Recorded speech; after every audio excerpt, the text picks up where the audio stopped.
There's one feeling that is ever present in the fitness industry, especially from trainers coming up to being a head trainer, manager, potentially gym owner, or director of studios. And that word is overwhelm. And it's a feeling that feels just like the weight of the world is on your shoulders, that it's hard to get out from underneath. And it can cause burnout if left untreated for too long. So today I'm going to talk to you about how to overcome overwhelm in your career so it doesn't lead to burnout and you can continue to thrive in the industry. And these are the secrets that are going to teach you to do so quickly.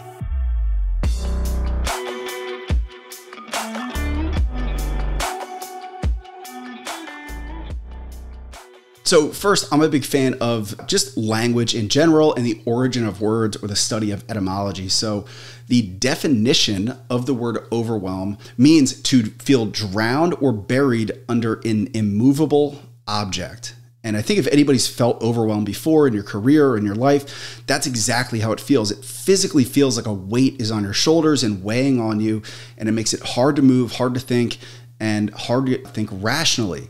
Now, the good thing about it is these things are not a physical weight, and the solution to this is through your thinking and your habits. So I'm going to teach you the skills to think through levels of overwhelm and solve these problems to get out from underneath that weight.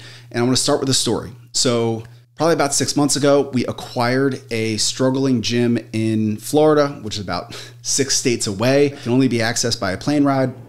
So it was a really big decision that I had to make.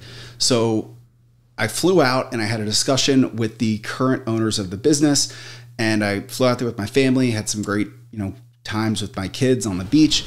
And when I came home, I felt completely burned out. I was completely wiped out. I was feeling tired, and I was just riddled with this feeling of overwhelm. And it took me a day or two to really think about it. And I was like, what is this feeling that I'm really feeling? Like, what is causing me to feel this? It felt like I had just done the world's most amount of work. But the truth was I didn't do any work. I didn't do anything at all. I just spent 3 days in Florida in beautiful weather, hanging out on the beach. And I had one conversation about business. I actually didn't do any work. It wasn't hours of work that I was, grinding away at. The thing that caused the overwhelm and that feeling of being buried under an immovable object was an unmade decision. Some people will say that the heaviest weight in the world are unmade decisions. And I think if you have dealt with overwhelm in the past, you would agree that a lot of it comes from just avoiding making decisions because you're afraid to make the wrong decision, or you haven't spent the time to really think through those decisions. So that's a really big part of overwhelm. So I've seen almost without fail that when employees of mine or myself or family members, my daughter has dealt with that feeling of overwhelm, it's almost never been actual hours of work being done that cause that feeling. It's almost never the actual work. It is the worry about the work that causes that feeling of weight and burnout. And if it is not the actual work, how do we get over it? It is the time spent in our head catastrophizing about the future, causing anxiety, and trying to think about things that are outside of our control instead of taking a mental framework, which I call thinking in bets. Right? So one of the most critical skills that I have acquired is the ability to think in terms of betting. So whenever I have this feeling of like, should we make this decision? And I start catastrophizing or saying like, if we do a price increase, everyone's going to cancel their membership. Or if we change something in our schedule, a lot of people are going to be angry. I start asking myself, what result would I place a bet on? Right? Would I put, our next month's revenue on the line to bet on the catastrophic outcome actually coming true? And if not, then why am I even worried about it, right? And if you can acquire the skill of thinking in bets, a lot of times your decisions become a lot more rational and logical because you're looking at it like data. So instead of saying everybody's going to cancel and it's going to be the worst thing in the world, you're saying, well, if I had to put my next paycheck on, this thing that I'm worried about actually happening, would I do that? The chances are no, because you're likely going to lose that paycheck. So if you can teach yourself to start learning to play the odds in your decision making, you're going to make sounder decisions, and you're actually going to increase your risk tolerance, which was one of the best skills you can develop as an entrepreneur and a gym owner. So that's number one, is the ability to think in bets and bring more logical and rational thinking to your brain going into irrational thought loops. So the number two solution to dealing with the feeling of overwhelm is actually not to do with work at all, but it's almost dealing with the other stressors in your life by first analyzing them and understanding what they are, but then trying to eliminate them. And the number one stressor that most people deal with that, really sabotages our confidence and our mindset very far underneath the surface are financial problems or financial stress. And the solution for financial stress is a personal finance and budget plan. And it's something that a lot of people don't do. I avoided it for a very, very long time because I hate money stuff. I'm bored by it. I don't like numbers. But it caused an immense amount of stress because if you don't know where your money is coming from, where it's going, and you don't have a clear budget or plan in place, you're constantly going to have an open loop of worry about finances. So if you are dealing with overwhelm, sometimes you have to reflect on the other things that are causing stress in your life. A lot of times that's financial, and you want to identify what are called the open loops that haven't been closed. So if you've never created a personal budgeting plan or a gym, a business budgeting plan, those open loops are going to be swirling around in your head, eating up your mental bandwidth and causing you to hit kind of that overwhelm point a lot faster. So the idea of closing loops is almost like creating a filing cabinet in your brain, where if a thought comes up and you don't have a file dedicated for it to go, it's just going to swirl around in your head as an open loop and just take up real estate in your brain. Because if you don't have the ability to place it somewhere to be referenced later, just going to swirl around because that's where it lives for now. So the skill to develop is to identify these recurring thoughts that are open loops and create either a mental, a digital, or a physical filing cabinet for them so that you can file it somewhere, it's safe, and it will be referenced in the future.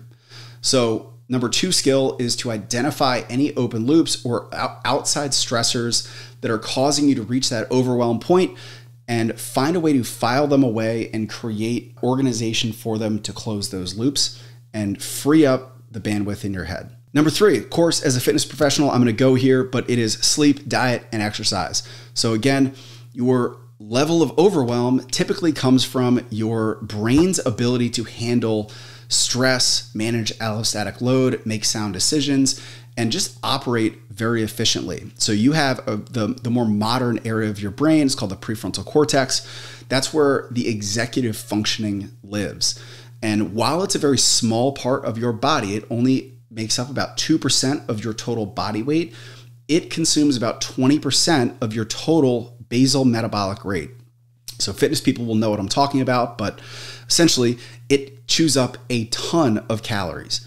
So if you are not sleeping very well, if your diet is garbage and you're not exercising, your body's not going to have an efficient fuel source to fuel the executive functioning in your brain. So you're not going to make good decisions. You're not going to have willpower, and you're going to reach that level of stress and overwhelm a lot faster. So number three is a quick one. Take care of yourself, your body, your mind, your diet.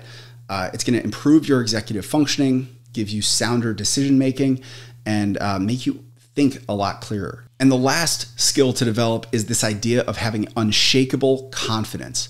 Now, most people become stressed and overwhelmed when they tie their performance to their sense of identity. If they do badly at work or they fail a project or do something, it means they're a bad person.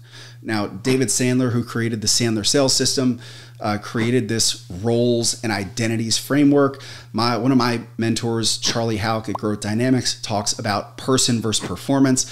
All of it is to say that if you tie your identity to any outside, outcomes, you are on the path to overwhelm, stress, and anxiety. You have to have and maintain an unshakable sense of confidence that no matter what the outcomes are, doesn't change who you are and the quality you are as an individual. And when you can do that and separate those two things, performance becomes a lot easier because it almost becomes a game, because it's not who you are, it's just what you do. And when you do things, it dissociates you from the outcome. So you can look at it more objectively instead of more emotionally. And that's always going to give you better decision making when you can dissociate from the identity of the outcome. So as long as I didn't lose you there, I want to share one more tool with you. So because this is such a prevalent issue in the fitness industry and in professional life in general, I created the Overwhelm checklist that every single time one of my employees is feeling stressed, overwhelmed, approaching that feeling of burnout, I have them run through an Overwhelm checklist. And it's just a series of questions to help you identify, the things that are probably right in front of your nose that you're not seeing, because we typically don't spend enough time working on our lives instead of in our lives. And this checklist is going to help you run through and say, are you getting enough sleep? Are you following a diet? Are you following a consistent exercise plan? Are you following your personal budget? Do you have a personal budget? Basically, all the things that we talked about in this episode, I broke down into a checklist that I use as a system to prompt my employees on where to focus and focus on their lives instead of operating purely in their lives. So if you go to littlejimbigheart.com, you can download that Overwhelm checklist. You can, redo it for your own usage or share it with your employees if they reach that sense of overwhelm, which they will, and use it for yourself if you find it helpful. So if you have dealt with overwhelm yourself, I hope these tips can help. I hope you share these with your employees because it's going to help them operate better and you be a better leader for your organization and get the most out of yours and your team's careers. I'll see you next time.